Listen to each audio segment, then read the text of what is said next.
اور فرمائیے۔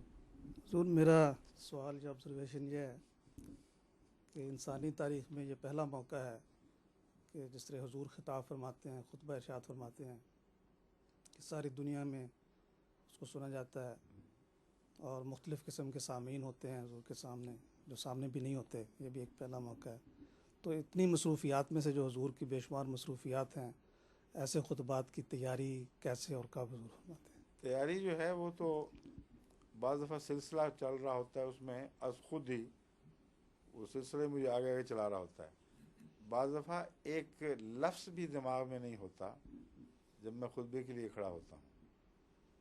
گزشتہ 3 مثالیں ایسی ہیں، خطبات، 2 خطبات جو جرمنی یا ہالینڈ میں ہوئے ہیں، 3 خطبات، اور ایک وہ جو آخری خطاب تھا، بالکل خالی ذہن ہو کے کھڑا ہوا ہوں اور اللہ نے چلا دیا آپ ہی آپ۔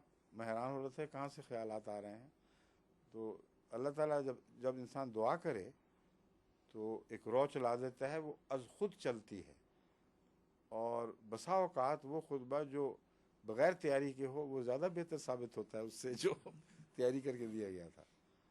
تو اللہ کے کام ہے، ہمارا ہاتھ ہی کوئی نہیں۔ یہ اس بات کی یقین دہانی ہے کہ خلافت احمدیہ حقہ ہے، اللہ کے ہاتھوں میں ہے، وہی چلاتا ہے، وہی عقل دیتا ہے، وہی توفیق بخشتا ہے۔ اس لیے کسی فرد واحد کا جو خلافت کے منصب پر ہو اس کے ذات کا سوال نہیں ہے، یہ منصب خلافت کا معاملہ ہے، جس سے ہمیشہ خدا نے یہی سلوک فرمایا ہے۔ آئندہ بھی انشاءاللہ جب تک احمدی صالح رہیں گے، عملے صالح کی حفاظت کریں گے، اس وقت تک خدا کا یہ وعدہ پورا رہے گا۔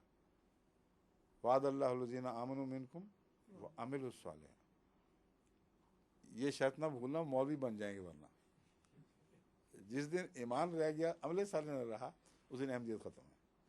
خدا نہ کرے کبھی ایسا ہو، مگر آخر وہ شریروں کا دور تو آنے ہی آنے، وہ تو ہم مجبور ہیں۔ ٹھیک ہے، وقت ختم ہو گیا، ٹھیک ہے۔ ایسے ہی اب اجازت دیں، کہتے ہیں وقت ختم ہو گیا۔ خدا حافظ، السلام علیکم۔